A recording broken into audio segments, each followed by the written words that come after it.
तरह से अभी मौजूदा जो भारतीय बाजार हैं वो आपको कैसे लग रहे हैं? बड़ी कहानी कहाँ देख रहे हैं मैम? ग्रोथ, वैल्यूएशन या लिक्विडिटी, किस तरीके से मैम समझा जाए मौजूदा बाजार को?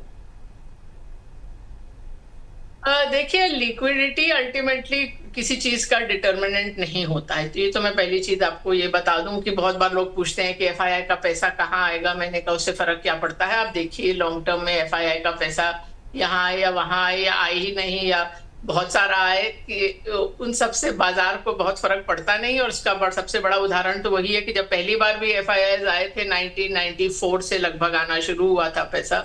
तो 94 से 2003 वो जो 9 वर्ष का पीरियड था उसमें भारतीय बाजारों का नेट रिटर्न 0 था। तब इसमें ऊपर गया फिर नीचे आया। तो अगर उस समय तो ना म्यूचुअल फंड इतने थे ना रिटेल पार्टिसिपेशन था और पहली बार बाहर से पैसा आ रहा था, तो आप सोचेंगे इतना पैसा आएगा तब तो बाजार चलेगा ही, लेकिन हुआ ऐसा नहीं। बाजार उसके पहले चल चुका था, उसके बाद चला ही नहीं।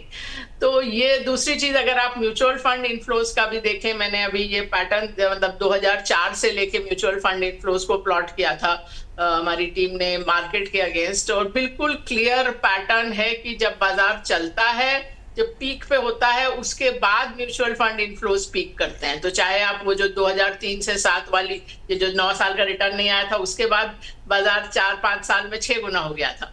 तो उस समय जब वो पीक पे पहुंचा तो म्यूचुअल फंड इनफ्लोज भी पीक पे पहुंचे। उसके बाद वो दुनिया में जीएफसी हुई, वो फाइनेंशियल क्राइसिस हुई, बाजार गिरे, तो वो म्यूचुअल फंड इनफ्लोज भी गिर गए। और यही पैटर्न हर बार आया है। अभी भी मतलब जब हाई था बाजार 2004 में, उसके बाद म्यूचुअल फंड इनफ्लोज पीक पे थे, अब वहां से काफी कम हो गए हैं। तो ये अगर बाजार में पैसा आने से बाजार चलता, तो जब बाजार में मैक्सिमम पैसा आता है वो गिरने से रोक नहीं पाया कभी भी। और जब इनफ्लो सबसे कम होते हैं वहां से बाजार चलता है। तो ये चीजें तो जहां तक आप अगर वैल्यूएशन की बात करें, तो अगर आप देखिए पूरे बाजार का वैल्यूएशन देखने में बहुत ज्यादा मतलब नहीं रहता, क्योंकि इंडेक्स का कॉम्पोजिशन इतना बदलता रहता है। आप 20, 25, 30 साल का देखें तो बिल्कुल ही कॉम्पोजिशन बदल जाता है। मतलब 25 साल पहले बैंक्स थे ही नहीं इंडेक्स में, अब बैंक्स और लेंडर्स ही मैक्सिमम वेटेज है।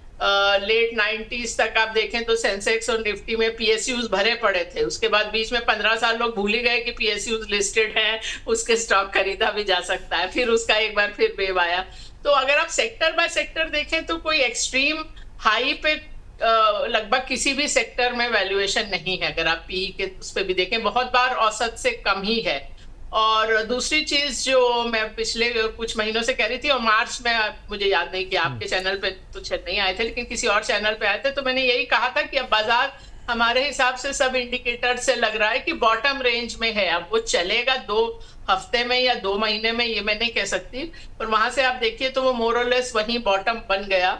और आप अगर सेंटिमेंट के लिहाज से देखें तो सेंटिमेंट जो है ना, एक तरह से कॉन्ट्रा इंडिकेटर है, उल्टा इंडिकेटर होता है। जब आपको लगता है पैसा बनाना बहुत आसान है, सब कुछ अच्छा ही अच्छा है बाजार में, जो कि प्राय जो आप अगर 2024 के पहले 8-9 महीने देखें, तब लगता था कि पैसे बनाना में तो बहुत ही आसान है, 30% कंपाउंडिंग तो कहीं नहीं गई है। उसके बाद उस तरह का जब माहौल होता है, उसके बाद नेक्स्ट पीरियड में या नेक्स्ट ईयर में रिटर्न्स कम होते हैं औसत से। और जब लगता है कि डर का माहौल है, एंजाइटी है, एसआईपी रोक दे क्या, जब आपके दिमाग में वो पैनिक हो रही होती है, जब आपके दिमाग में इस तरह के प्रश्न आ रहे होते हैं, उसके बाद का रिटर्न हायर देन नॉर्मल होता है।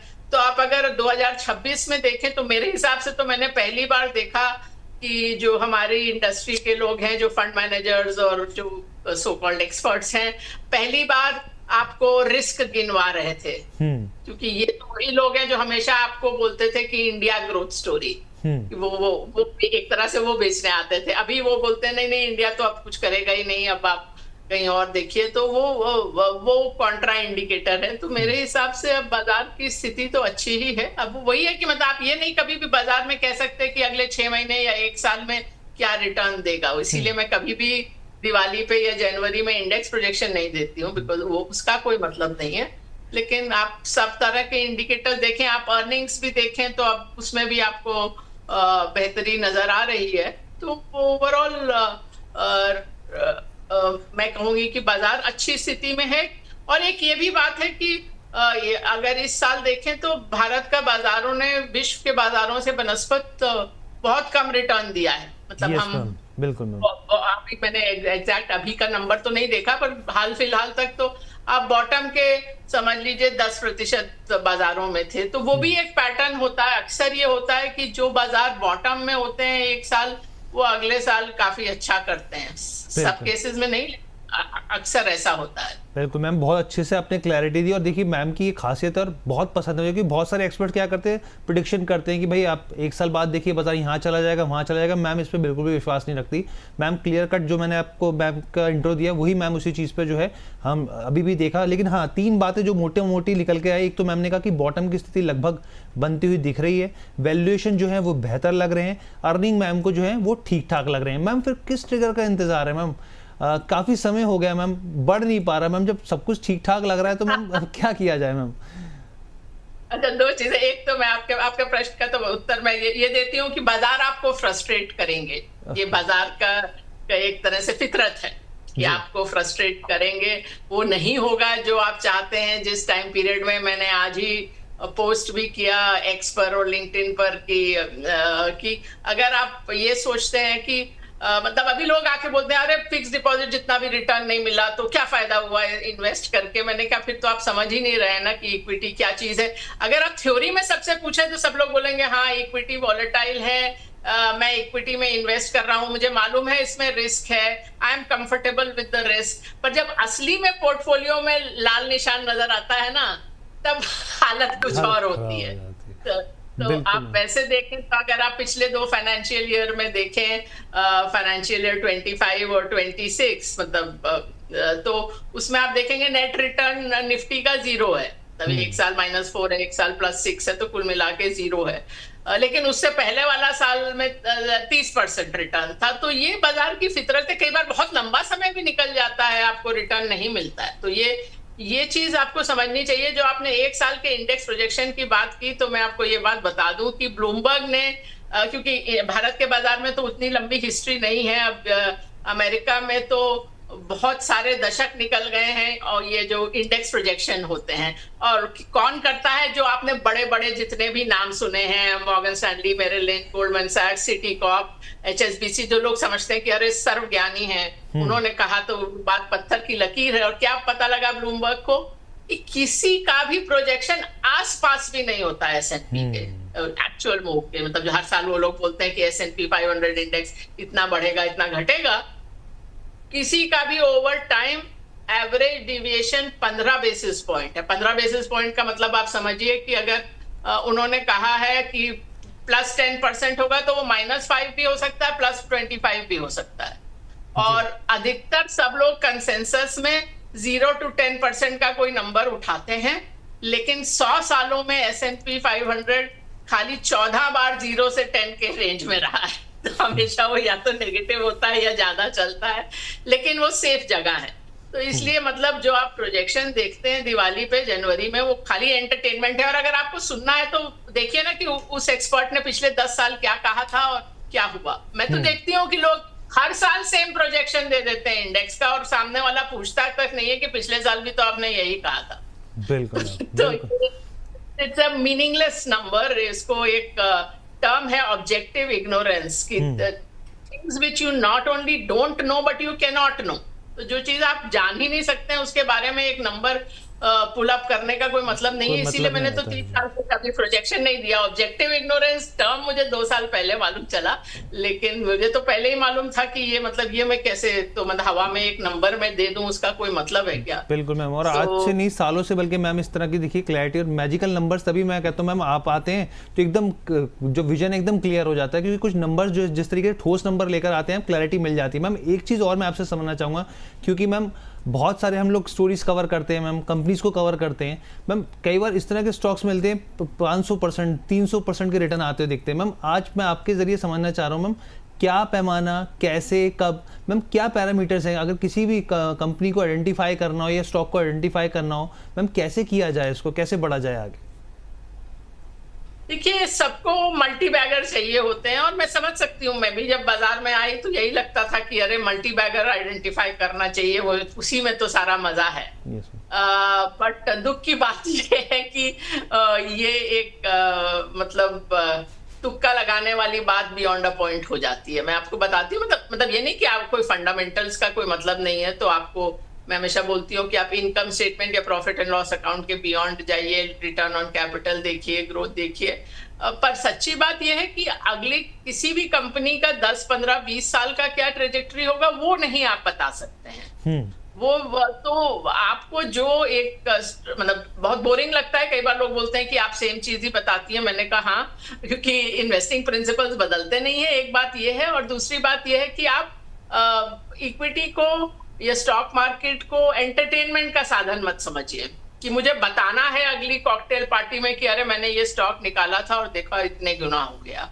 होगा कभी तो उसके लिए जो स्ट्रैटेजी होनी चाहिए कि आप सेंसिबली, एज आई सेड, सारे रेशियोज देख के, सब कुछ देख के आप 25 से 30 स्टॉक्स खरीदिए। उसमें भी आप समझ लीजिए कि 5-7 तो ऐसे होंगे कि जिसमें वो होगा ही नहीं जो आपने सोचा है। तो वहां आपकी स्ट्रैटेजी होनी चाहिए कि जल्दी से जल्दी फिर उसमें से निकल जाए। ओके तो फिर ये नहीं सोचिए कि मैंने अरे ये तो एनालिसिस की थी और यही होगा, कि ये आगे क्या होगा ये किसी को नहीं मालूम है। तो वो एक चीज है। दूसरी, उसमें फिर अगर आपने उसमें से 5-7 जैसे निकल गए, कुछ में आपका नॉर्मल रिटर्न आएगा, और अगर आपने ठीक से चयन किया है और आप लकी हैं तो आपको उसमें मे भी 2-3 मल्टी बैगर मिलेंगे। अब अगर मल्टी बैगर के लिए कोई जादू की छड़ी होती तो दुनिया में कोई तो एक इन्वेस्टर, कोई एक निवेशक, कोई एक फंड मैनेजर तो होता जिसके पोर्टफोलियो में 100% नहीं तो 40-50% मल्टी बैगर होते। लेकिन ऐसा कोई है ही नहीं। आप वॉरेन बफेट का देखिए, बोलते हैं 75 साल के मेरे निवेश के करियर में 10 से 12 स्टॉक्स हैं जिन्होंने एक तरह से सारा रिटर्न बना के दिया। अगर उनको पहले से मालूम होता कि कौन से 10 या 12 है तो फिर तो वो वही लेते ना। बिल्कुल। तो 100 आप डिसीजन लेते हैं, उसमें कुछ एक स्मॉल प्रतिशत होता है जो मल्टी बैगर होता है। हर एक की यही कहानी है। आप देखिए तो राकेश झुनझुनवाला का देख लीजिए, वो उन्होंने कि उनसे हर बार पार्टी में मिलो तो राकेश कोई नई स्टॉक की कहानी सुनाता था लेकिन उसको तो नहीं मालूम था ना कि मेरा सारा पैसा टाइटन, क्रिसिल, लुपिन और 1-2 और स्टॉक्स में बनेगा। वो किसी को नहीं मालूम रहता कि कौन सा स्टॉक मल्टी बैगर होगा। कंपनी को भी नहीं मालूम रहता है। मैंने ये शायद उदाहरण पहले भी दिया हो कि टाइटन के जो सीईओ हैं उनकी मैंने पुस्तक 2 साल पहले पढ़ी थी, द तनिष्क स्टोरी। और उसमें सबसे बड़ी चीज जो मेरे लिए उभर के आई थी कि वो बिजनेस इतने अप्स एंड डाउन से गुजरा कि एटलीस्ट 3 बार ये स्थिति आई कि ये ज्वेलरी बिजनेस बंद ही कर देते हैं। तो वो नहीं मालूम था कि 20 साल पहले लेटेस्ट सीरीज भी आई मैम इसके ऊपर, बल्कि सीरीज भी आई, मैंने भी उस सीरीज को देखा मैम। हालांकि आपने तो पहले ही पूरी बुक को मैम पढ़ा, रीड, चीजों को बारीकी से विश्लेषण किया होगा। जी मैम। हाँ, सो यही है कि मतलब मैंने कहा किसी भी कंपनी की ट्रेजेक्टरी उतनी स्मूथ नहीं होती है। अभी जैसे आप विश्व के बाजारों में देखें तो लोग बोलेंगे अरे एप्पल, अमेजॉन और टेस्ला तो एकदम नो ब्रेनर थे, जिसको मौका लगा उसने क्यों नहीं लिया। लेकिन ये तीनों कंपनी एक बार से ज्यादा बैंकरप्सी के करीब आई। तो हो सकता था कि बैंकरप्ट ही हो जाती। तो आप एप्पल तो आप समझिए आईपीओ के 20 साल बाद तक उसने कोई रिटर्न नहीं दिया था। जी। तो ये आपको हाइंडसाइट में लगता है कि हाँ ये तो बिल्कुल क्लियर ही था कि इस कंपनी का यहाँ से वो हो जाना चाहिए। वैसा होता नहीं है। जैसे मतलब हमारी जो 2 सबसे फेमस कॉल्स हैं भारत में, 1996 में एचडीएफसी बैंक पर बाय कॉल था आईपीओ के 1 साल बाद, जो स्प्लिट एडजस्टेड आप देखें तो 3.8 रुपीज, जो 4 रुपए से भी कम के भाव पे। पर मैं कहूं कि मुझे मालूम था 30 साल पहले कि हाँ एचडीएफसी बैंक ही ऐसा एक कंपनी होगी भारत के लिस्टेड कंपनीज में जिसमें 30 साल में कभी भी प्रॉफिट डिक्लाइन नहीं आएगा। एक इकलौती कंपनी है। लेकिन मैं बेवकूफ बना रही होंगी अगर मैं कहूंगी कि मुझे मालूम था। ये जब आप रेकमेंड करते हैं बहुत से बहुत, आपको शायद उतना नजर आए कि ये स्टॉक दुगना या तिगुना हो जाएगा, उसके आगे का किसी को मालूम नहीं रहता, कंपनी को ही नहीं मालूम रहता है कि क्या ट्रेजेक्टरी होगी। अमेजॉन का भी सेम कहानी। अमेजॉन मतलब विश्व के बाजारों में अमेजॉन हमारी सबसे फेमस कॉल है। 2001 में जस्ट टेक क्रैश के बाद जब सारी वॉल स्ट्रीट नेगेटिव थी, हमने अमेजॉन पे बाय कॉल दिया था। इनफैक्ट जेफ बेजोस ने हमको ईमेल भेजी थी, thanks for the support because I was the only buy. जी मैम, बिल्कुल। और मैम इसीलिए हम लोगों ने यही सवाल इसलिए मैंने लेके आया पूछने के लिए कि मल्टी बैगर का मैम क्या फॉर्मूला है, क्या तरीका है, लेकिन आपने पूरा एकदम क्लैरिटी दे दी कि भाई किस तरीके से आप आगे बढ़ सकते हैं कम से कम फंडामेंटल के बेसिस पे, और क्या किस तरीके से आपको पोर्टफोलियो डिज़ाइन करना चाहिए। अब मैम एक सवाल मेरा यहाँ पे कि आने वाले, क्योंकि आपने बताया कि हम लोग ये देखते हैं कि भाई प्रिडिक्शन के हिसाब से मैम आगे नहीं बोलती उन चीज़ों को लेकर, लेकिन मैम 2-3 साल के हिसाब से अगर इन्वेस्टमेंट थीम हो मैम, तो फिर कहाँ फोकस किया जा सकता है? ये थीम भी बदलती है। मैं आपको बताऊं, अभी अगर मैं अपने पीएमएस को देखूं तो पिछले लगभग 2.5 साल से हम लोग फार्मा पे ओवरवेट हैं, ऑटो कंपोनेंट्स और ऑटोस पे ओवरवेट हैं। अभी ऑफ कोर्स अभी हमारा रीबैलेंस चल रहा है, तो हो सकता है उसमें कुछ बदलाव हो, हर तिमाही पे हम लोग रीबैलेंस करते हैं। तो वो कहानी चली है ऑफ कोर्स, मतलब हर साल नहीं चलती। फार्मा ने 2024 में बहुत अच्छा किया, 2025 में नहीं इतना कुछ हुआ, 2026 में फिर अच्छा कर रहा है। तो वो सब थोड़ा बदलता रहता है। बाकी हम तो काफी डाइवर्सिफाइड पोर्टफोलियो रखते हैं, तो उसमें बॉटम अप तो कैपिटल गुड्स भी हैं, केमिकल्स भी है, कुछ एफएमसीजी भी है, और बाकी बैंक्स में हम ओवरवेट नहीं है, लेकिन बैंक्स में नॉर्मली मेरा वेट बहुत ही कम होता है, उतना कम नहीं है। तो ये ब्रॉडली ये है, but more it is company by company. Okay ma'am. And we hold, मतलब आप लोग करीब लगभग 50 स्टॉक होल्ड करते हैं। हमारा मतलब पीएमएस का स्कीम का नाम ही है इंडिया सुपर 50। तो मैम सबसे ज्यादा वेटेज कहाँ पर है फिर मैम, अगर उसके हिसाब से देखेंगे तो? ये सबसे ज्यादा तो हो सकता है, देखिए पूरे इंडेक्स में बैंक्स का वेटेज सबसे ज्यादा है, तो उसके कारण वो थोड़ा स्क्यू हो जाता है। जबकि मैं हमेशा बोलती हूँ, लोग बोलते हैं कि आपका तो तकिया कलाम है ये, कि I am a very nervous investor in banks and lenders. So I wish कि बेंचमार्क का इतना बड़ा पार्ट नहीं होता है, you know, I could have ignored it, but it is such a big part of the benchmark that you can't ignore it. But वो तो इसलिए परसेंटेज के हिसाब से तो मतलब लगभग हो सकता है बैंक्स ही बड़ा हो, I am not very sure, but ठीक है। अच्छा मैम, क्योंकि आप ग्लोबल मार्केट्स को लेकर गहरी समझ रखते हैं मैम, क्योंकि डाइवर्जेंस पिछले कुछ समय में देख रहे हैं हम, अमेरिका के बाजार जो है वो नए हाई लगा रहे हैं, ताइवान के बाजार में प्रॉफिट बुकिंग देखने को मिल रही है। मैम भारतीय निवेशक आजकल बहुत स्मार्ट हो गए हैं मैम, ग्लोबल मार्केट्स के हिसाब से आपको लग रहा है कि कहीं मौके दिख रहे हैं, अपॉर्चुनिटी दिख रही है?